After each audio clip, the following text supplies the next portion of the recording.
Hello and welcome to Legally Speaking with me, Tarun Nangia. Today we're going to discuss a very interesting topic and a show that I look forward to do from a long time. It is about a book about the illuminating heritage of the Patna High Court and a brief view of some selected judgments. If you could see, this is the cover of the book. The author, as you can see, is Vaibhav Mishra, Advocate Vaibhav Mishra. He is in the studio with us today. Patna and Bihar, as all of you know, since times even before the British came to India, had a culture of industry and trade, also with China and other places, and of course, a lot of agriculture. But all of that and more is weaved into this book. So we will discuss history, we'll discuss the cases, and the experts are with me because the two guests that I have today are first Advocate Vaibhav Mishra, the author of this book, who is an advocate on record at the Supreme Court of India, and he practices at the Delhi High Court also.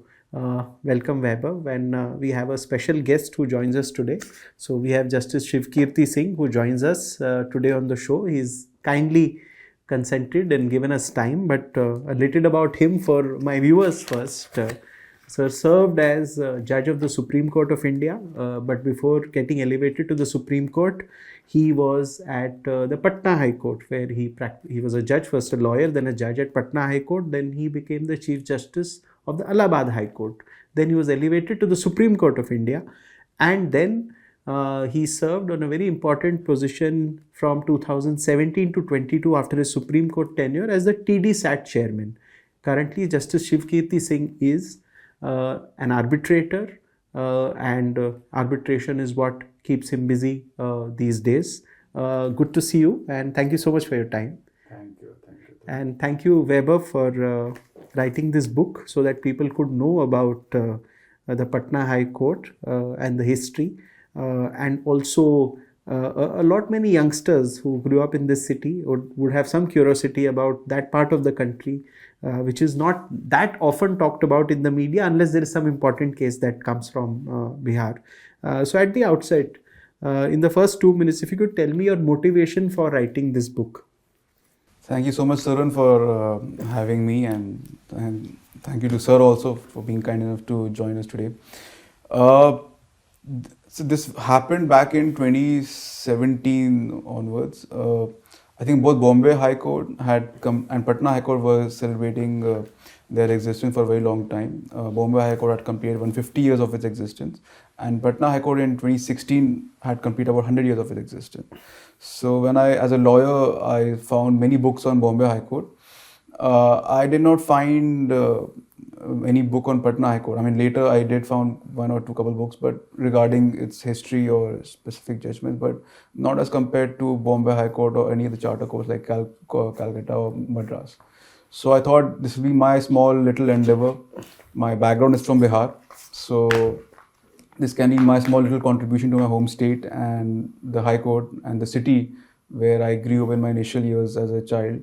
So I thought I can do some part of it to give some, although Patna High Court does not need me to give itself a limelight, but I thought this is my small little endeavor with this booklet to let alone people know who are from non-legal background also as to what the work this court had specifically done. So I made a couple of drafts of the book. Then I asked Sir, Justice Shivkirti Singh, if he'll be ready accept and give just a small introduction to the book. And so Sir, of course, as kind enough as always towards me, and generally also Sir agreed and went through the judgments and gave a go ahead for it, and then we went on with the book. So Vaibhav, your family has had a history in politics. Your grandfather was an eminent parliamentarian, served as the Railway Minister of India. You are a lawyer, so he was into lawmaking. You are, in a sense, also part of the legal profession. So do you feel this book is in your own way a contribution to literature in a way? So yeah, frankly speaking, I always thought that to serve in a society, you do not always need to be a public figure or a politician.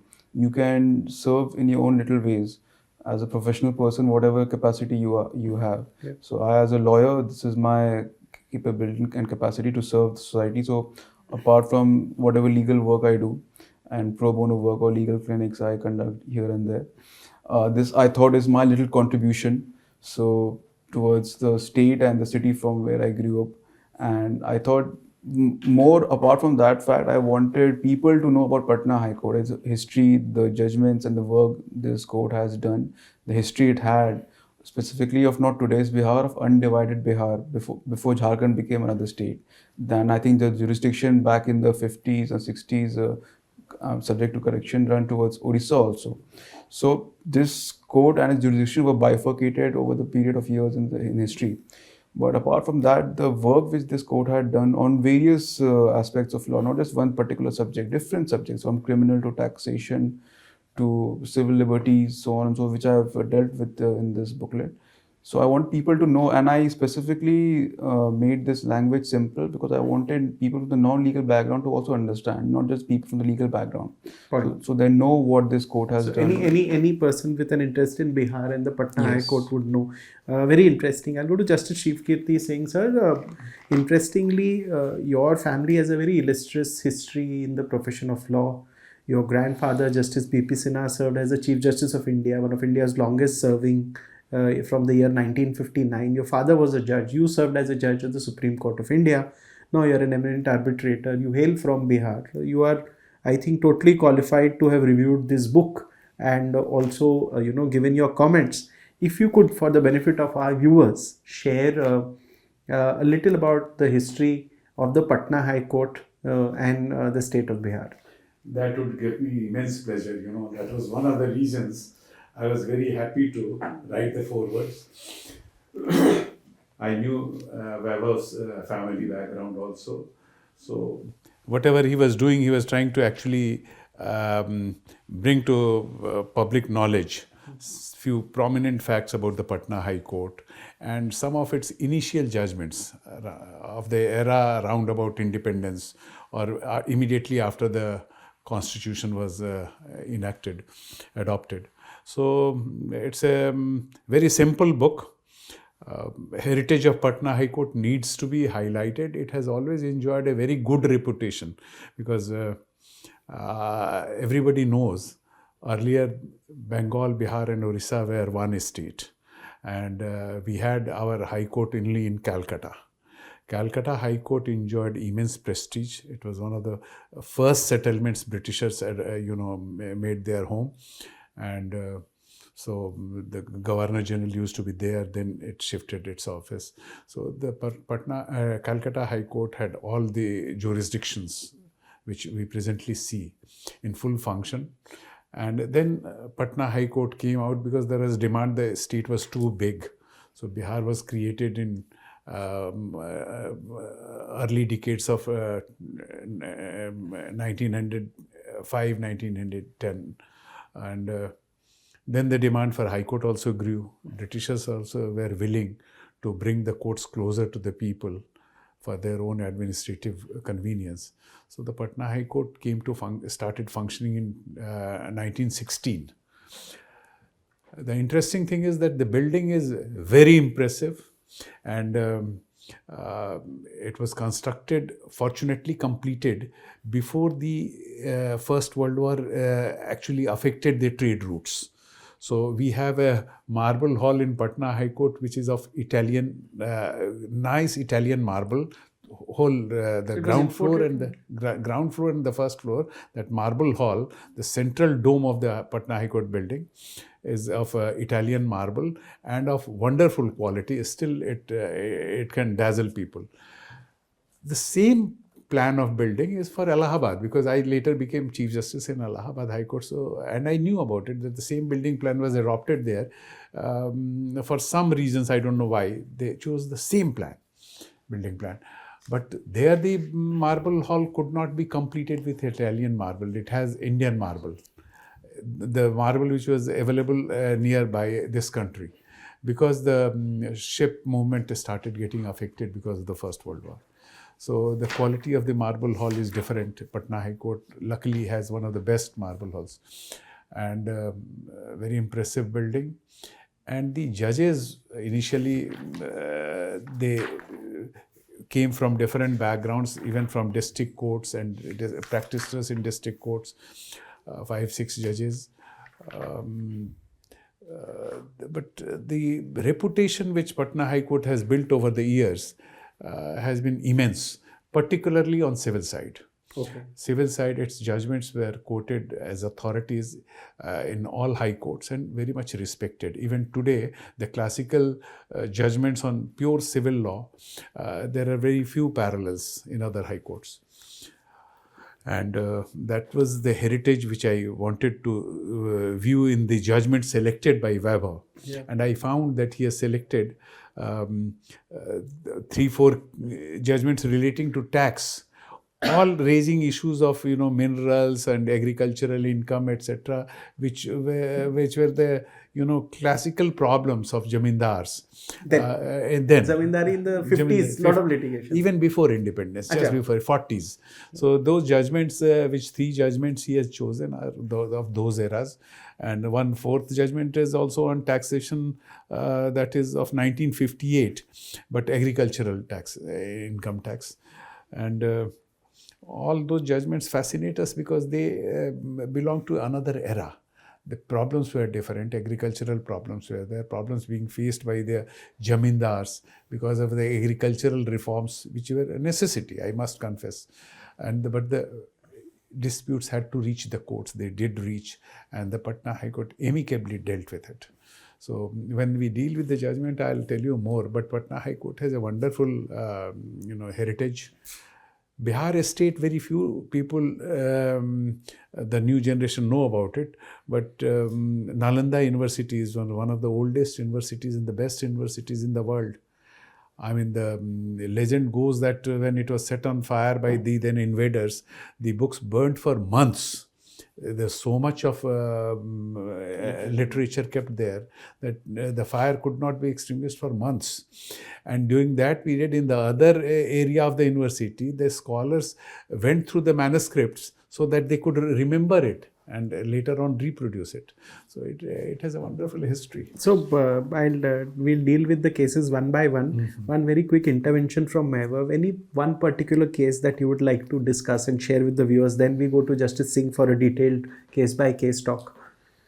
Out of the judgments cited in the book, one thing which really touched me was how human trafficking was dealt with by the court. Okay. So the judgment in this Apna Aap Worldwide Trust, Women Worldwide Trust, Apne Aap Women Worldwide Trust versus State of Bihar, where the state has been directed and observations have been given by the High Court as to how to stop human trafficking. But there's a particular case of how a young girl was pushed into human trafficking. She was saved by the authorities, sent back to her family. The family, for whatever reason, sent her back again into human trafficking. Oh, okay. So the state had to then get her and then put her somewhere else so that this vicious cycle does not continue with her. And this is one example. There were thousands of examples like these. So, and this is a practical thing. So this is an issue which I want to touch, because if you live in Delhi, Bombay, you will see your housemates or people who work in your house or in the offices from the different strata. You will find a lot of people coming from that side. Some are there willingly, some are unfortunately not there willingly. Patna High Court, why this judgment, and of course there must have been other judgments also. This is one judgment which really touched me, did an act to stop human trafficking. And this is something which dealt with, and it has dealt with like how to have prevention, how to do raid and rescue, and where authorities should keep the person. This is what year? This is a recent, I think 2013 judgment. Okay. Yes, it is of a time when I had left the Patna High Court. Okay.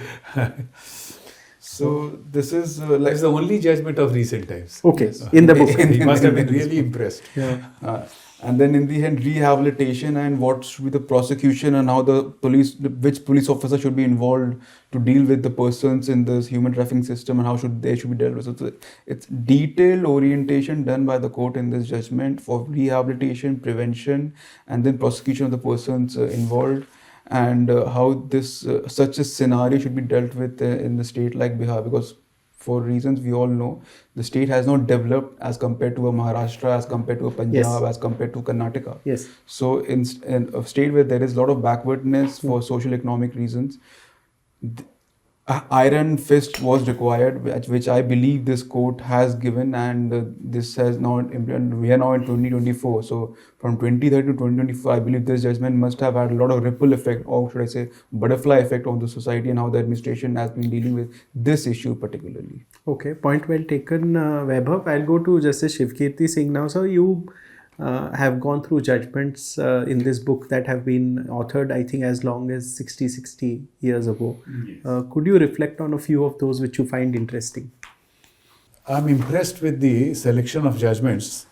One recent judgment he has already explained. Yes. It's relating to human trafficking, poor girls getting very cruel treatment. Yes. So that judgment by a division bench of Justice V.N. Sinha and Prabhat Kumar Jha, that's a recent judgment, and it has all the good intentions and what the High Court can do within its domain and within its powers. That has been done to take care of it. It's more like in the nature of a public interest litigation. That kind of sweeping, care has been taken, due care. But I am not going to go deeper into 3-4 judgments relating to taxation. Yes. Because those issues were of the agriculturists and those times, how the some of the jamindars owned minerals also, so whether that income should go in the yes. Capital expense or revenue expense or agricultural income. So those are issues long past. But agricultural reforms yes. face the biggest challenge of the time when yes. we became independent, or just before independence, when we were being governed by 1935 Act made by the British Parliament, which was actually precursor of our own constitution with some yes. modification. So at that time, as soon as 1947, the Independence Act came, the provincial governments, they wanted to go very fast with yes. reforms. Yes. And they were sincerely, of the view that agricultural reforms are needed. At that time, Bihar had a very powerful chief minister, Sri Krishna Sinha. And in quick succession, I find 3 acts coming into force. The one was Jamindari Abolition Act of 1948. That led to, the judgment which he has selected in AIR 1951 Patna, 246. That judgment, AIR 1941, is by Sir Kameshwar Singh against province of Bihar. Sir Kameshwar Singh actually was here. He was described as Sir, but he was very respected and a prominent public figure of those times, full of philanthropy. He was known as Maharaja Dhiraj of Darbhanga. Oh, is it? Although he was not a privy purse holder. Even then, not a ruling prince. Because of his respect. Respect, and so much he did for his subjects, and he was getting good income because of the good administration of land, etc. So he had huge income. So the Darbhanga Maharaj, as we called him, Sir Kameshwar Singh, he is the plaintiff or the respondent, or in those cases, they are all involving Jamindari abolition or agricultural reforms, land reforms. Yes. And those judgments first arises out of Jamindari Abolition Act of 1948, yes. as I said. The other is Bihar State Management of Estates and Tenures Act 1949. That judgment has come earlier in AIR 1950 Patna, page 39, I believe. Okay. 392, sorry, 392. Okay. Right. And the third reforms which also followed after this 48, 49, then 1950, Bihar Land Reforms Act 1950. Right. That has given rise to another suit, and then decision by the suits were taken over by the Patna High Court under the provisions of CPC. Called for decision here in the High Court. Hearing was done in the High Court and decided in AIR 1951, Patna, page 91. So all these three judgments, Darbhanga Raj is involved, Kamakhya Narayan Singh is involved, not Kamakhya Narayan Singh, sorry, Kameshwar Narayan Singh. Yes. And I find interesting that all the three judgments went against the government. Oh, is it so? Yes. The Patna High Court took a very strong view of the provisions. Later on, after 1950, we had the Constitution also. So yes. Article 31 was there, Article 19 was there. So we had property rights as fundamental rights in those times. So on that view, taking the issue of compensation, whether compensation was provided or not, which was not being provided in those acts. And then sometimes, selection of only 3 big jamindars was made to take over their jamindari, and all the estates and tenures vested in those 2 of the brother Rajas of Darbhanga and 1 of Ramgarh. They were all big jamindars, biggest jamindars. So their state tenure was selected and taken over under Land Reforms Act. Then Article 14 was invoked by the High Court and struck down that you can't discriminate. Only they are big jamindars, the other jamindars are smaller, so you just can't pick 3 of the jamindars. And everybody's lands have to be taken away. It's not just the big guys who can. You can't, create a class between a class. Yes. Unless there is something to classify. Yes. So Article 14 was made the basis for striking down the takeover under the Land Reforms Act. Yes.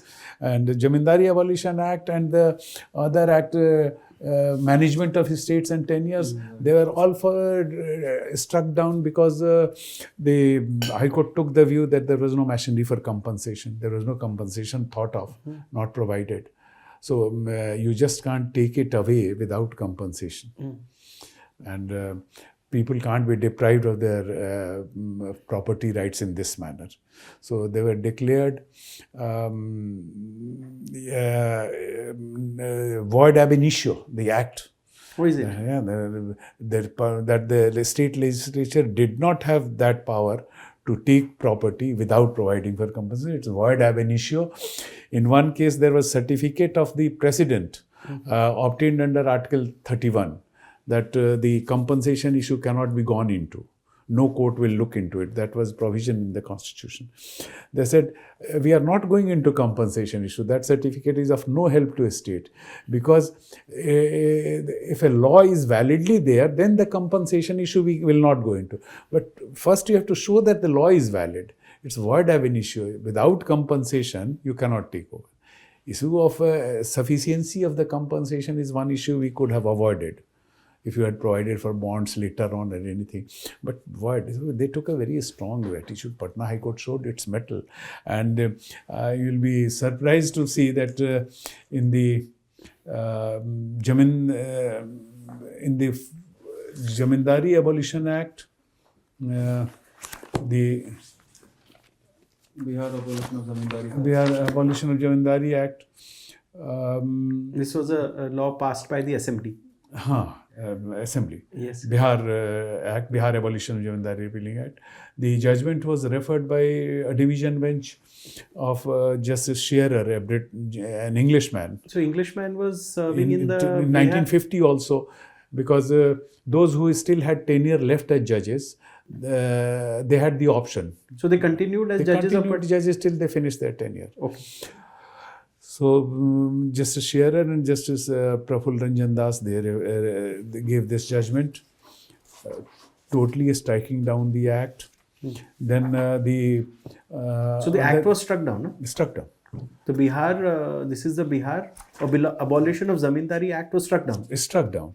And I'll tell you an important and interesting anecdote about it. Yeah. But it's very interesting. An act was struck down by the High Court. It's a big decision.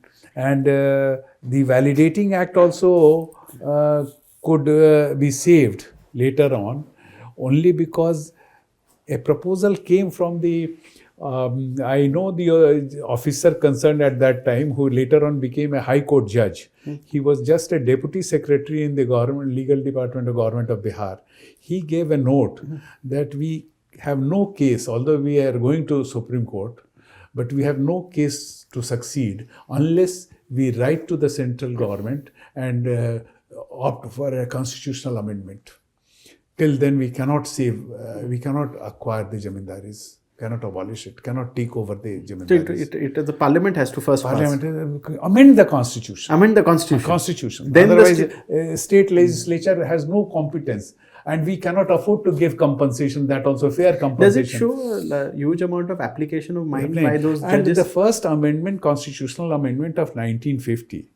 So it came with retrospective effect, and this acts where safe jamindari abolition could thereafter take place in the light of the amendment. So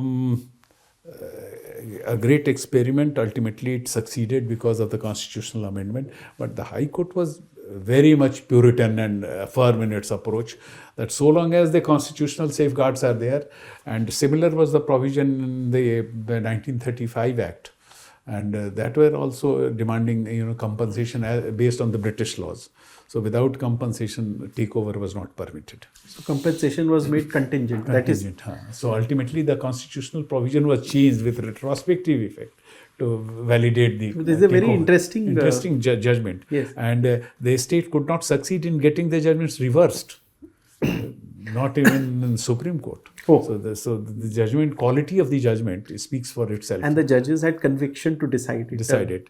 The second judgment was with 3 judges. Shearer was again a party when the Bihar State Management of Estates and Tenures Act, certain, jamindaris, big jamindaris of Darbhanga and Ramgarh, they said, we'll just take over the management. And of the zamindari. The state will take over. State will take over. So they said, why should we pay compensation? We are just taking over the management. So this is in our domain. We can take over the management. So no. It's practically taking over the property. So the court said that management is one big, ingredient of the right to property. You cannot deprive the property owner of the right to manage his own property to his own ability. Now, your ability, disability, we do not know, he doesn't know. Why should you be permitted? So that interference was also struck down. Here the bench was of 3 persons, Justice Shearer, Justice B.P. Sinha and Justice S.K. Das. B.P. Sinha later became the Chief Justice of India, as you mentioned while introducing me. Yes. At that time, the judgment is of 1950. At that time, he was a judge in Patna High Court. And Justice S.K. Das also later on came as a judge of Supreme Court. Yes. At that time, he was in Patna High Court. Oh. I have met him once as Justice S.K. Das. Of course, Justice B.P. Sinha I have met many times because he's related to you. So this was the second judgment, and then the third, Bihar land reforms. Before the Validating Act, Constitutional Amendment of 1951, they had again tried to take over because of the provisions in the land reforms that they declared a notification under Section 1(3) that these big jamindars, the Darbhanga and Ramgarh, they will stand west. Their estates and tenures will vest in the state of Bihar. Same view was taken by the High Court. This time also the Shearer was a party. He was the senior most judge. Then another British judge, Reuben, and then S.K. Das. Okay. So again 3 judges, and they again struck down. So consistent, firm, and the reforms, they were not against reforms. They have discussed the laws in such a detail everywhere, Australian law, the British law, German law. You go through what a learned judgment. And it merely amazes how much sincere they were in discussing each and every issue. So it actually gives us a glimpse into the illuminating heritage of Patna. Very interesting that you shared 3. Vaibhav, you want to discuss one judgment before we go to Justice Singh again for his intervention? Before, I'll just add 2-3 points. So like it's very surprising for people to know that there were English judges in Patna High Court at that time. Usually you would associate Bombay High Court with English judges because there's more nomenclature, more literature on Bombay High Court. But if you really want to know, if you ever visit Patna, you'll find the anglicized version of Patna also. If on in even naming of the roads, you'll find a Polo Road there, you'll find a Fraser Road there, Yes. you'll find a Boring Road there. Yes. These are names. Yes. So these are of Names English are English based names. on some Bailey Road. Bailey Road. So these are based on individuals who live These are there. individuals. These are surnames of certain individuals. So this is an anglicized version of Patna also. Yes. So normally, if you say this to someone who is non-Bihari or not from Patna, he would never understand. This. Obviously. Yeah. So this is one example, a couple of examples to show that there were English judges, not only English judges in Patna High Court. There's an anglicized version also of Patna. Right. So now if you go there, you will find a different Patna altogether as it was compared to 25 years back or 45, 50 years Right. back.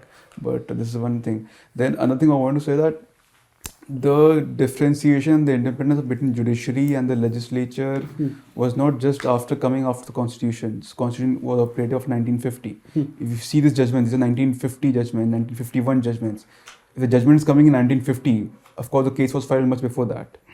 So along the independence time, the cases were filed, the judges were still independent, dehoes the fact that the constitution, whether came or not, whether the differentiation and independence of the judiciary and legislature was made or not, the judiciary even at that time, and specifically in the High Court judiciary at that time, was vigilant and independent as compared to the legislature at that time. And if you see, these judgments show that legislature tried to take, or for whatever reason, without going into the merits of the case, to take over the zamindari lands and all. On merit of the case itself, the judiciary, without holding anything, was independent and gave judgments in itself, in its wisdom, whether right or wrong, irrespective of what the government's stand was. So this shows the independence of judiciary even at that stage and that tenure. Okay. So apart from this, I'll also mention one judgment regarding media rights and civil liberties. So like this judgment of 1951, Bharati Press versus the Chief Secretary. Okay. So this is Bharati Press would be a newspaper. This was a newspaper. I'll just briefly describe the judgment. So there was an article written on a newspaper cutting regarding, so interpretively is thinking that it's inciting violence. So the government thought this to be violative of the Press Emergency Powers Act of 1931.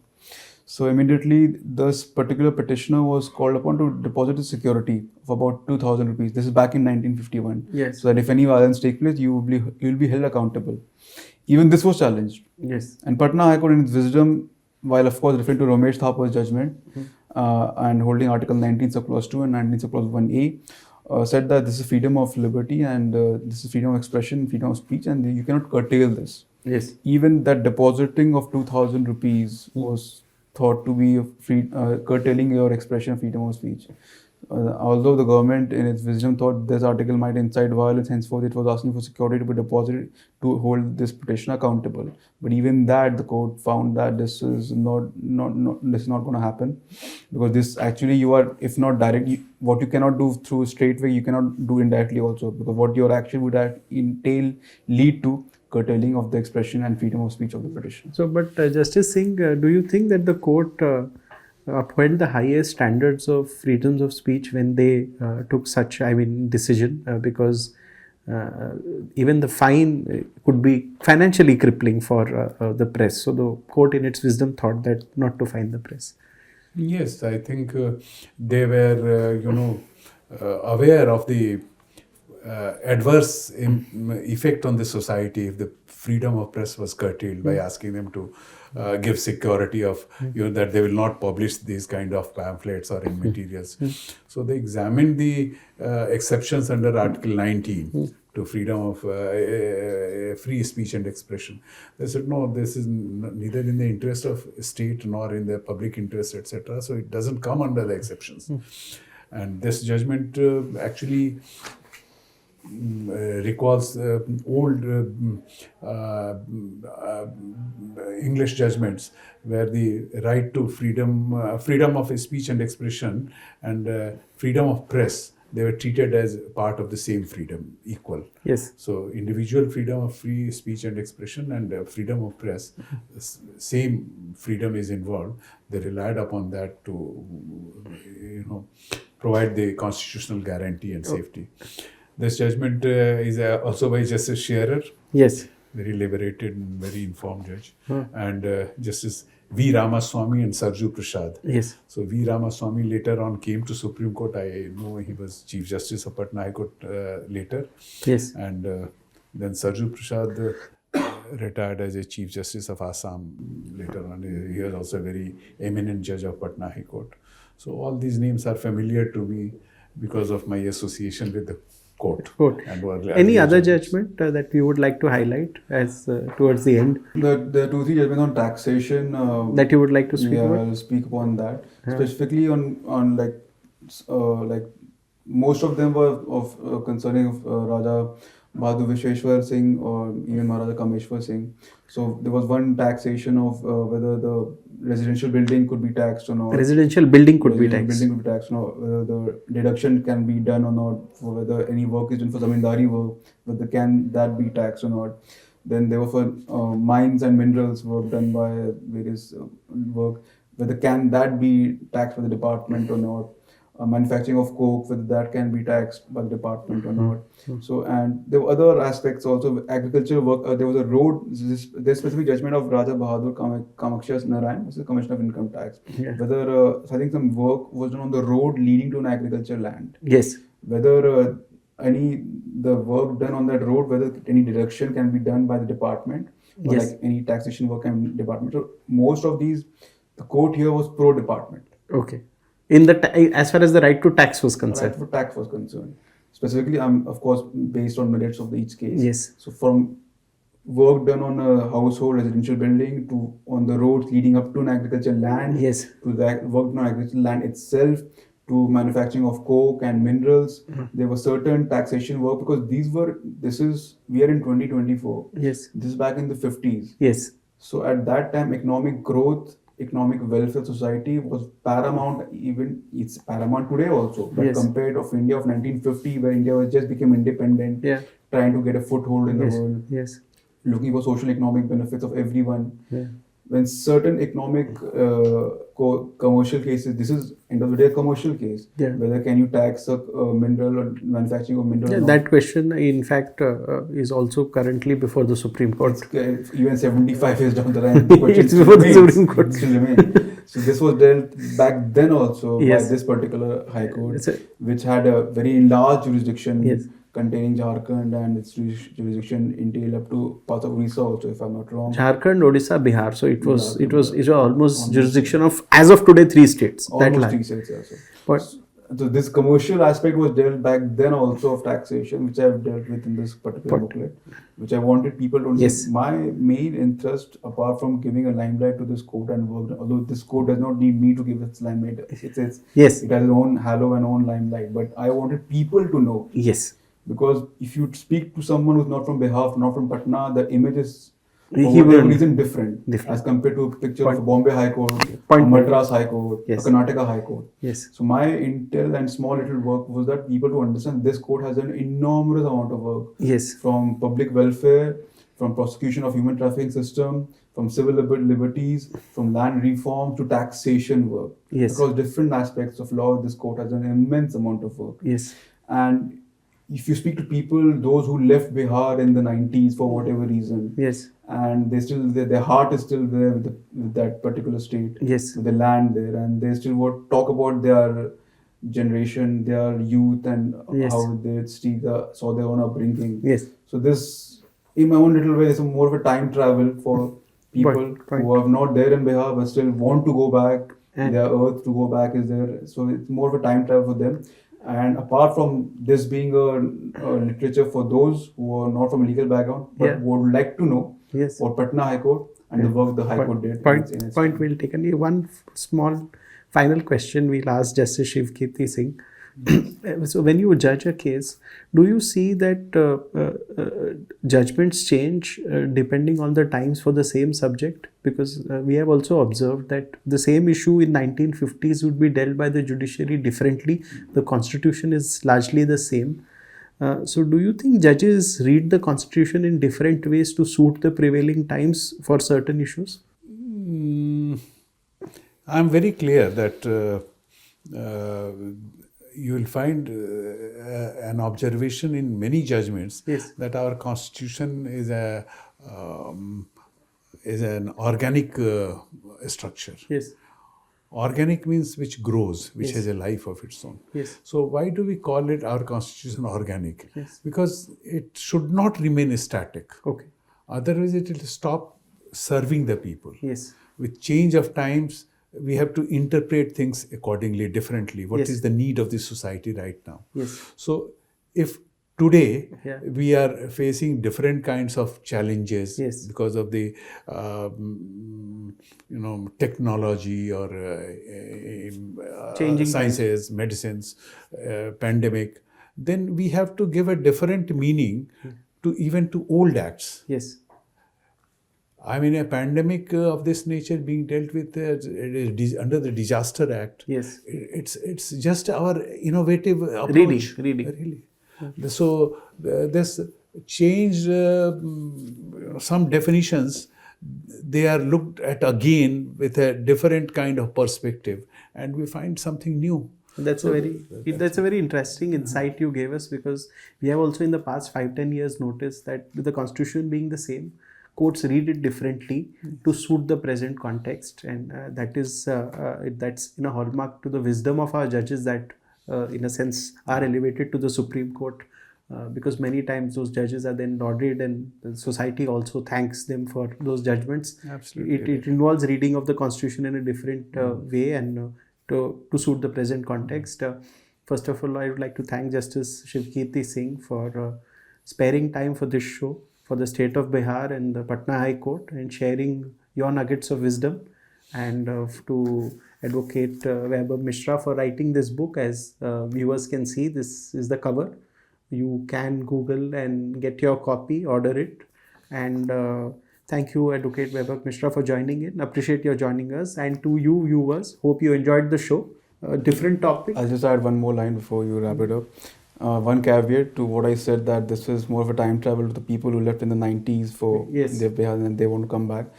If you go to Patna High Court right now, you will see a different Patna High Court as it was 15 years back, 20 years back. Yes. A lot of change, a lot of commercial matters are coming up right now. This is my own personal experience. Yes. So I do see the difference and the environmental change in Patna right now. Yes. And this is for the coming generation, so that as it grows, Yes. as it becomes more developed, as the state becomes more developed, the workload in High Court automatically will of different nature. Yes. We'll see more commercial cases, more arbitration cases coming up. Yes. So with that going on, we lead into the future. People would still want to know its background and its history. Yes. So people should know and would know if they go through the book, and otherwise also.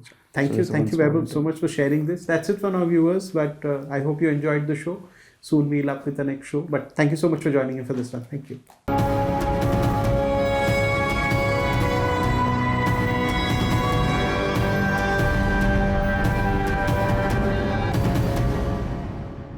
For more such videos, subscribe to the NewsX YouTube channel, hit the bell icon.